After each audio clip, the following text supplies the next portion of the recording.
What's up, boys? We are back. Today we're going to be ranking each UFC division's last title fight. We're going to be ranking them on how competitive it was, how good the actual fight was. Yeah, man, let's get into it. The most boring fight out of the recent ones, the first one is going to go the Merab versus O'Malley fight. You can call me a little biased because I am an O'Malley fan, but this was in the spear. Potentially one of the biggest events in UFC history. Just the atmosphere, everything was setting up for this card to be so good. It was pretty boring though. you went into the main event expecting O'Malley to just go out there and knock him around. I mean, that's what he does best. He shocks everyone, or at least for them to have a decently entertaining and competitive fight. Obviously, instead it was just O'Malley getting wrestle fricked for 5 rounds in one of the most underwhelming, disappointing performances literally ever. Yeah, it's just this low because of how disappointing and how good it could have been. The next one we have is the welterweight division, Leon Edwards versus Bilal Muhammad. The same thing for this one. The champ just got wrestled for 5 rounds. The only difference in this fight is just it didn't have the high expectations at all. I mean, everyone thought this fight was going to be a snoozer, and let's be honest, guys, that's what it was. I hated Leon as champ, so I didn't hate this fight as much. It was fun seeing Bilal just out-wrestle and beat Leon for 5 rounds. Yeah, still kind of entertaining at the end when Leon was trying to push, get the finish, ground and pounding on Bilal. But yeah, the next fight we had just had to be here. It's not that it wasn't entertaining. It was just like 1 minute long. John Jones versus Cyril Gane. Yeah, I know it sounds crazy. John isn't actually the champion, guys. There was not much to this fight. Can't be mad at it. John Jones ended it quick. Didn't go on for too long, and that's it. The next fight we have, ranked 4th, middle. We're in the middle. Gonna be the flyweight division. Steve Erceg versus Pantoja. I mean, it was a pretty decent fight. I don't know what else to tell you, man. It was a decent fight. Erceg gave it all he had. Wasn't enough. I watched this fight. I thought Steve Erceg did enough.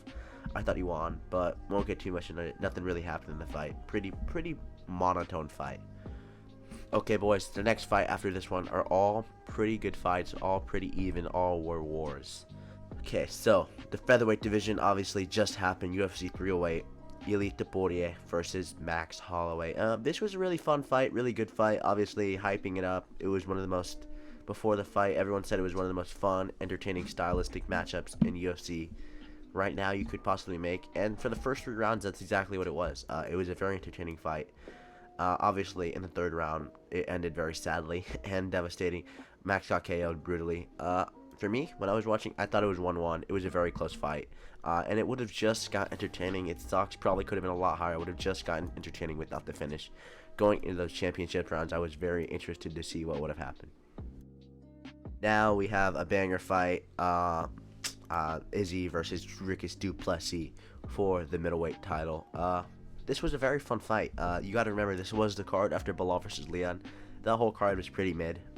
So this was definitely a refresher. We got to see more of Dricus du Plessis' ground game, and especially his ground game in someone like Israel Adesanya. He got the finish. He cemented his legacy, becoming the 3rd fighter to beat Israel Adesanya in the middleweight division, the 4th fighter overall. Obviously, Izzy is the middleweight GOAT for me, in my opinion, so this was a big win for Dricus. Fun fight, very fun fight, and it ended with Dricus' submission against him. The next fight we have Alex Pereira versus Khalil Roundtree. No one expected this fight to be good. Like, no one. Like, at all. This fight was supposed to be a horrible fight. Alex Pereira was just supposed to dust past Khalil Roundtree. But, honestly, it was a war, dude. For 4 rounds, both of these guys went at it. Khalil kind of dropped Pereira. Arguably was 2-0 up against Alex freaking Pereira. Gotta repeat that. His body unfortunately gave out on him. Pereira just started controlling the tempo. Khalil's face after the fight pretty much sums it up. What a war, what a fight. Again, people thought Pereira would just dust past Khalil Roundtree, and Khalil looked great out there. He really showed his worth. It sums it up perfectly, dude. What a fight. The final fight I have on my ranking, the #1 best, most recent title fight, and out of any division, it's going to be Islam Makhachev versus Dustin Poirier. When I say war, I mean war, dude. This fight is the definition of a war in UFC. I really never thought I would ever see an Islam bloodied up like that. The final round, the stare-off in the final round, literally looked like a scene from an Avengers movie. These 2 guys produced arguably fight of the year again. They gave every last bit they had for all 5 rounds. it was definitely a very competitive fight as well. I mean, some people say Dustin was winning before the finish. I don't think so, but obviously that shows how close it was. It was still fight of the year for me. Streets will never forget this fight, boys. Yeah, what a fight. Thank you, boys, for watching. Sorry if I'm a little sick today. Make sure to subscribe. It would really mean the world and help me out. If you agree, let me know. If you disagree, let me know. Comment down below. Octagon Outpost out.